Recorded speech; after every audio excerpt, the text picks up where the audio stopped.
L'accroche qui fait mal. Regardez bien cette ganache. Elle m'a coûté 20 € de chocolat Valrhona, 2 heures de mon temps, et elle est complètement ratée. Granuleuse, séparée, inutilisable. Vous savez ce qui me rend fou? C'est que j'ai fait exactement la même erreur que 90% d'entre vous font en ce moment même dans leur cuisine. Cette ganache parfaite que vous voyez maintenant, était impossible pour moi il y a encore 3 ans. J'étais ce pâtissier amateur frustré, qui gaspillait tablette après tablette, qui suivait les recettes à la lettre sans comprendre pourquoi ça ne marchait jamais. Alors si vous en avez marre de jeter votre chocolat à la poubelle, si vous voulez enfin comprendre pourquoi vos ganaches ressemblent plus à de la mayonnaise ratée que à cette crème soyeuse et brillante, restez avec moi. Dans les 20 prochaines minutes, je vais vous révéler les 5 erreurs que tout le monde fait, et surtout, comment les éviter définitivement. Et croyez-moi, l'erreur numéro 4 va vous choquer, parce que même les professionnels la font parfois sans s'en rendre compte. Alors abonnez-vous maintenant, parce que cette vidéo va révolutionner votre façon de faire la ganache. 2. Le cauchemar de la ganache ratée. Laissez-moi vous raconter mon histoire. Il y a 3 ans, j'ai organisé l'anniversaire de ma fille. J'avais promis un gâteau au chocolat avec une ganache maison. 15 tablettes de chocolat plus tard, j'étais là, à 23 h, avec des montagnes de ganache ratées devant moi. Liquide, granuleuse, séparée, j'avais tout essayé. Ma fille s'est couchée déçue, et moi j'ai fini par acheter un gâteau au supermarché à 6 h du matin. Cette frustration, vous la connaissez. Dans les commentaires de mes précédentes vidéos, vous me racontez la même histoire. Sarah écrit « J'ai gaspillé 3 tablettes hier soir, je ne comprends pas pourquoi ça ne marche jamais. » Marc partage « Ma ganache ressemble toujours à de la soupe, c'est désespérant. » Et Amélie confie « J'ai abandonné la ganache, je n'y arrive jamais. » Le problème c'est que personne ne vous explique vraiment pourquoi ça foire. On vous donne des recettes, des ratios, mais jamais les véritables raisons de l'échec. Résultat? Vous répétez les mêmes erreurs en boucle. Vous perdez confiance en vous. Et vous finissez par croire que la ganache, c'est réservé aux professionnels. Mais je vais vous prouver le contraire. 3. Les ravages des 3 premières erreurs. Erreur numéro 1. Le ratio crème-chocolat. Regardez cette ganache. Trop de crème, et vous obtenez une soupe chocolatée inutilisable pour fourrer quoi que ce soit. Pas assez. Et c'est une pâte dure comme du béton. Le pire, c'est qu'on trouve tout et n'importe quoi sur Internet.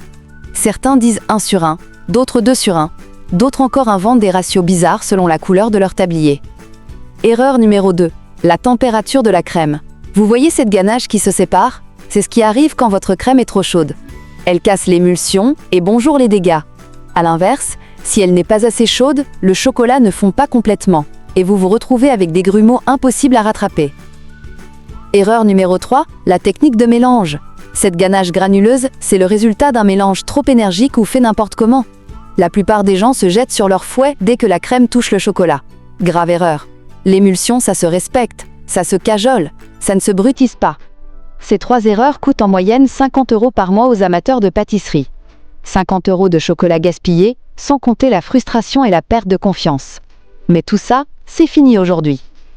4. La révélation du ratio parfait. Voici la règle d'or que les chefs gardent jalousement. Pour une ganache polyvalente, c'est 1 sur 1 en poids, pas en volume. Une tablette de 100 g de chocolat, 100 g de crème liquide à 35% de matière grasse minimum. C'est mathématique, c'est infaillible, c'est la base de tout. Mais attendez, ça se complique. Pour fourrer des chocolats, il faut 2 sur 1, 2 parts de chocolat pour 1 de crème. Pour un glaçage coulant, c'est 1 sur 1,5, 1 part de chocolat pour 1 part et demie de crème. Et pour une ganache montée, 3 sur 1. Qu'on laisse refroidir avant de fouetter. L'astuce de pro que personne ne vous dit, pesez toujours, ne mesurez jamais au volume. 100 ml de crème ne pèse pas 100 g, et cette différence minime suffit à faire foirer votre ganache. Investissez dans une balance précise au gramme, c'est le meilleur achat que vous puissiez faire. Je vais vous donner un secret. Quand j'ai compris cette règle des ratios, mon taux de réussite est passé de 20% à 95% du jour au lendemain. Plus de surprises, plus de hasard. Juste de la science appliquée à la pâtisserie. Fini le temps où vous croisiez les doigts, en espérant que ça marche. 5. La température qui change tout. 80 degrés Celsius. Retenez ce chiffre, gravez-le dans votre mémoire. C'est la température parfaite pour votre crème. Pas 85, pas 75, exactement 80. À cette température, la crème est assez chaude pour faire fondre complètement le chocolat, mais pas trop pour casser l'émulsion. Comment savoir sans thermomètre? Observez votre crème. Quand elle commence à faire de petites bulles sur les bords de la casserole, qu'elle frémit sans bouillir, vous y êtes. Si ça bout, c'est foutu, recommencez. Si ça ne frémit pas, ce n'est pas assez chaud. Voici une technique que j'ai apprise d'un chef étoilé. Chauffez votre crème, éteignez le feu dès les premiers frémissements, comptez jusqu'à 10, puis versez. Cette attente de 10 secondes permet à la température de se stabiliser parfaitement. L'erreur que tout le monde fait? Réchauffer une crème qui a refroidi au micro-ondes. Jamais. Le micro-ondes chauffe par à-coups, créer des points de surchauffe qui vont détruire votre émulsion.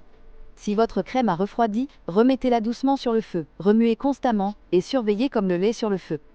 6. L'art du mélange parfait. Voici la technique qui sépare les amateurs des pros. Versez votre crème chaude exactement au centre de votre chocolat haché. Pas sur les bords, pas en arrosant, au centre. Puis, et c'est crucial, attendez 1 minute entière, sans toucher à rien. Cette minute permet au chocolat de commencer à fondre en douceur.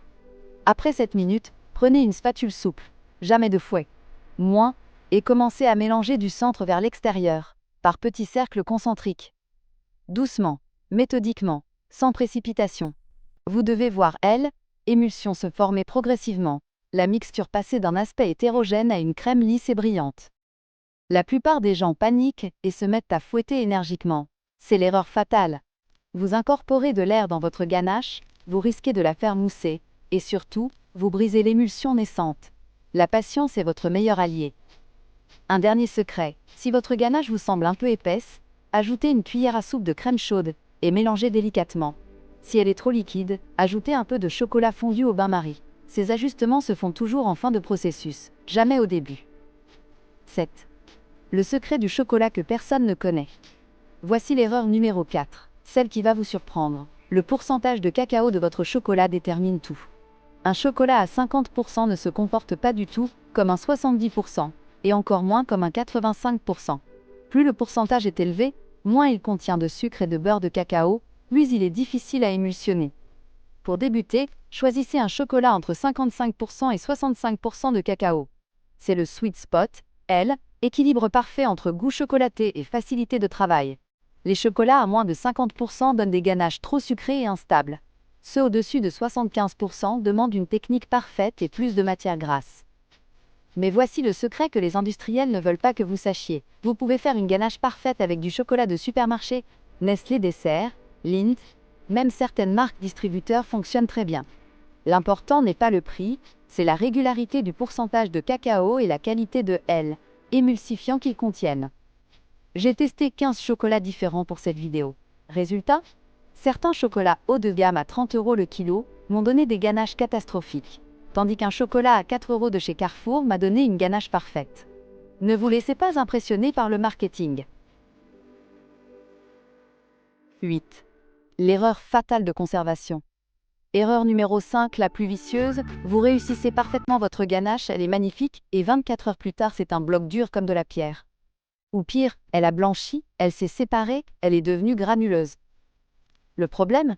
Vous ne savez pas la conserver. Une ganache, ça vit, ça évolue, ça cristallise. À température ambiante, elle se garde maximum 48 H.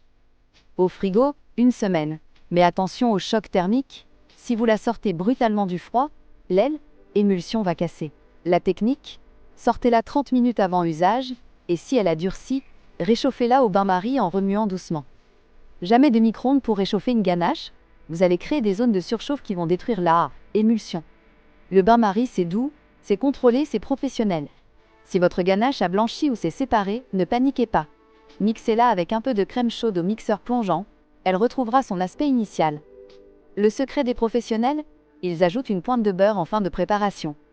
Ce lipide supplémentaire stabilise, l'émulsion et donne un brillant incomparable. Une noisette de beurre pour 200 g de ganache. Mélangez hors du feu quand la ganache est encore tiède. 9.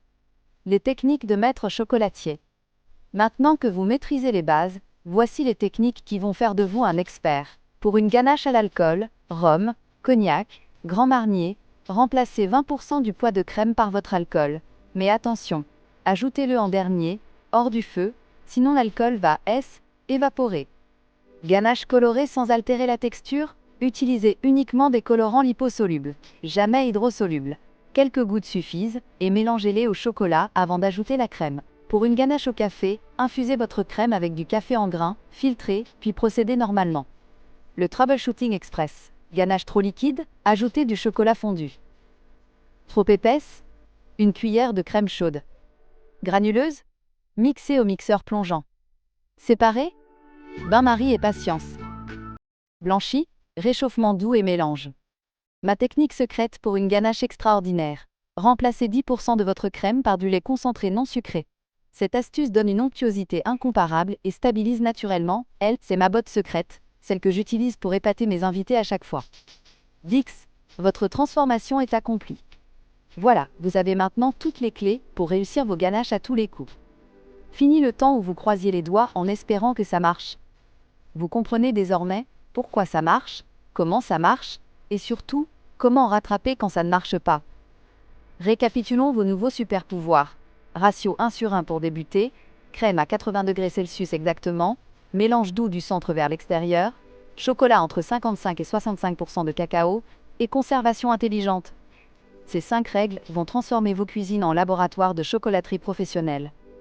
Maintenant, j'ai un défi pour vous. Testez dès aujourd'hui ces techniques et montrez-moi vos résultats en commentaire. Utilisez le hashtag ganache parfaite et taguez-moi sur Instagram. Je regarde tous vos posts, je commente, je partage les plus beaux. Votre réussite, c'est ma fierté. Si cette vidéo a sauvé votre chocolat et votre morale, likez, abonnez-vous et dites-moi en commentaire quelle erreur vous faisiez le plus souvent. En attendant, souvenez-vous. En pâtisserie, chaque erreur est une leçon déguisée. À bientôt les chocolats addicts.